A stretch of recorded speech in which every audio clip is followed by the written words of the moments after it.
Hello friends, നമുക്കിന്നിവിടെ കമ്പ്യൂട്ടറിൽ ഉള്ള C drive നമുക്ക് രണ്ടായി വിഭജിക്കാം. അതെങ്ങനെയാണെന്ന് നോക്കാം.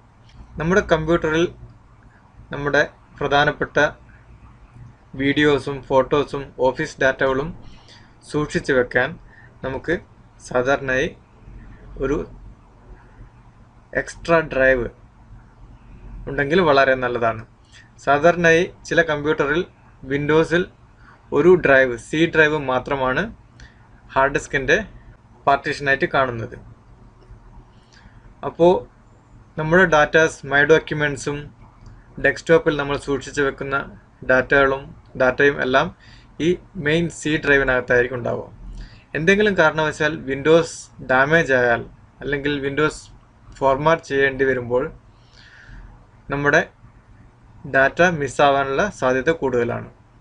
നമ്മൾ പ്രതീക്ഷിക്കാതെ വിൻഡോസ് ഡാമേജ് ആയാൽ നമ്മുടെ ഡാറ്റ നഷ്ടപ്പെടാൻ സാധ്യത കൂടുതലാണ്. അങ്ങനെ സംഭവിക്കാതിരിക്കാൻ നമുക്ക് ഈ സി ഡ്രൈവിനെ രണ്ടായി വിഭജിക്കാം. നമ്മുടെ ഇമ്പോർട്ടൻ്റ് ആയിട്ടുള്ള ഡാറ്റകൾ, ഫോട്ടോസും വീഡിയോസും ഓഫീസ് ഡാറ്റകളും നമുക്ക് രണ്ടാമതായിട്ട് നമ്മൾ ക്രിയേറ്റ് ചെയ്യുന്ന പാർട്ടീഷനിൽ നമുക്ക് സേവ് ചെയ്ത് വെക്കാവുന്നതാണ്. അതിനായിട്ട് പ്രത്യേകിച്ച് സോഫ്റ്റ്വെയറിൻ്റെ ഒന്നും ആവശ്യമില്ല. നമുക്ക് ദിസ് പി സി അല്ലെങ്കിൽ നിങ്ങളുടെ കമ്പ്യൂട്ടറിൽ മൈ കമ്പ്യൂട്ടർ ആണെങ്കിൽ മൈ കമ്പ്യൂട്ടറിൻ്റെ റൈറ്റ് ക്ലിക്ക് ഓപ്ഷനിൽ നമുക്ക് മാനേജ് എന്നുള്ള ഒരു ഓപ്ഷൻ കാണാം. ഈ കമ്പ്യൂട്ടർ മാനേജ് ഉപയോഗിച്ച് നമുക്ക് ഒരു എക്സ്ട്രാ പാർട്ടീഷൻ ഇവിടെ നമുക്ക് ക്രിയേറ്റ് ചെയ്യാം. ദിസ് പി സി അല്ലെങ്കിൽ മൈ കമ്പ്യൂട്ടർ ഡെസ്ക്ടോപ്പിൽ ഇല്ലാത്ത സുഹൃത്തുക്കൾ ഡെസ്ക്ടോപ്പിൽ റൈറ്റ് ക്ലിക്ക് ചെയ്യുക. അതിൽ പേഴ്സണലൈസ് എന്ന് ക്ലിക്ക് ചെയ്താൽ ചേഞ്ച് ഡെസ്ക്ടോപ്പ് ഐക്കൺസ് എന്ന് കാണാം. അവിടെ ക്ലിക്ക് ചെയ്യുക. അതിനുശേഷം കമ്പ്യൂട്ടർ എന്ന ഓപ്ഷൻ ടിക്ക് ചെയ്യുക. അപ്പോൾ നിങ്ങൾക്ക് മൈ കമ്പ്യൂട്ടറിൻ്റെ ഐക്കൺ ഡെസ്ക്ടോപ്പിൽ കാണാൻ സാധിക്കുന്നതാണ്. ഈ മൈ കമ്പ്യൂട്ടർ ഐക്കണിൽ റൈറ്റ് ക്ലിക്ക് ചെയ്ത് മാനേജ് എന്നുള്ള ഓപ്ഷൻ എടുക്കുക. കമ്പ്യൂട്ടർ മാനേജ്മെൻറ്റ് ഓപ്പണായി. ഇതിൽ നമുക്ക് കാണാം സ്റ്റോറേജ് ഓപ്ഷനിൽ ഡിസ്ക് മാനേജ്മെൻറ്റ്. ഈ ഡിസ്ക് മാനേജ്മെൻറ്റ് സെലക്ട് ചെയ്യുക. അപ്പോൾ നമുക്കിവിടെ നമ്മുടെ കമ്പ്യൂട്ടറിൽ ഉള്ള C D drive, hard disk, എന്തൊക്കെ ഡിവൈസാണ് ഇവിടെ നമ്മൾ ഇൻസ്റ്റാൾ ചെയ്തിട്ടുള്ളത്, ഡിസ്ക് ഡീറ്റെയിൽസ് ഇവിടെ കാണിക്കുന്നതാണ്. ഇതിൽ 60 GB ഉള്ള ഹാർഡ് ഡിസ്ക് ആണ് ഇതിൽ കാണിക്കുന്നത്. ഇത് ഹെൽത്തി സിസ്റ്റം ബൂട്ട് പാർട്ടീഷനാണ്. ഇതാണ് നമ്മൾ രണ്ടായിട്ട് ഡിവൈഡ് ചെയ്യാൻ പോകുന്നത്. അതിനായിട്ട് ഈ ഹാർഡ് ഡിസ്കിൽ നമ്മൾ റൈറ്റ് ക്ലിക്ക് ചെയ്യുക. ഇതിൽ ഷ്രിങ്ക് വോളിയം എന്നുള്ള ഓപ്ഷൻ കാണാം. അവിടെ ക്ലിക്ക് ചെയ്യുക.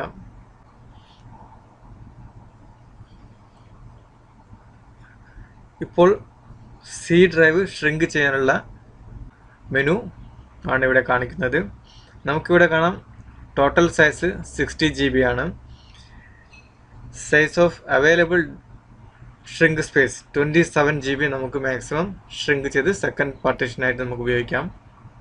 ഇതിൽ automatic maximum available shrink space ഇവിടെ കാണിക്കുന്നുണ്ട് 27 GB.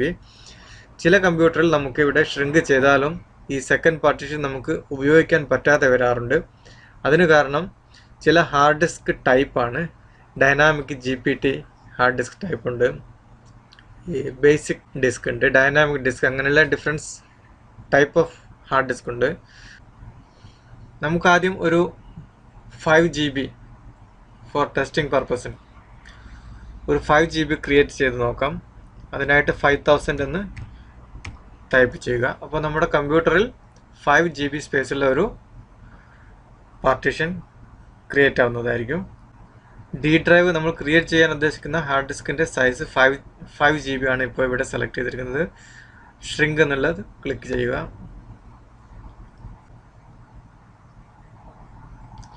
ഇപ്പോൾ നമുക്കിവിടെ കാണാം 4.88 GB അൺഅലോക്കേറ്റഡ് പാർട്ടീഷൻ ക്രിയേറ്റ് ആയിട്ടുണ്ട്. ഇവിടെ നമുക്ക് അൺഅലോക്കേറ്റഡ് എന്നുള്ള പാർട്ടീഷനിൽ റൈറ്റ് ക്ലിക്ക് ചെയ്താൽ ന്യൂ സിമ്പിൾ വോളിയം അവിടെ ക്ലിക്ക് ചെയ്യുക. Next 5 GB, next assign drive letter to E, next new symbol volume, perform a quick format, next, then complete and finished. ചില കമ്പ്യൂട്ടറിൽ വളരെ അപൂർവമായിട്ട് ഈ new partition, new volume wizard error കാണിക്കാറുണ്ട്. അത് hard disk support ചെയ്യാത്തത് കൊണ്ടാണ്. അതുകൊണ്ടാണ് നമ്മൾ ഫസ്റ്റ് ഒരു 5 GB കൂടുതൽ സൈസ് ഇല്ലാതെ ഒരു 5 GB പാർട്ടീഷൻ ക്രിയേറ്റ് ചെയ്ത് വെരിഫൈ ചെയ്യുന്നതാണ് നല്ലത്. ഇത് ഓക്കെ ആണെങ്കിൽ, സക്സസ്ഫുള്ളി കംപ്ലീറ്റഡ് എന്ന് വരികയാണെങ്കിൽ നിങ്ങൾക്ക് കൂടുതൽ സൈസ് സെക്കൻഡ് ഡ്രൈവിന് വേണ്ടി ഉപയോഗിക്കാം. ഇവിടെ നമ്മൾ ഫിനിഷ് ക്ലിക്ക് ചെയ്യുന്നു.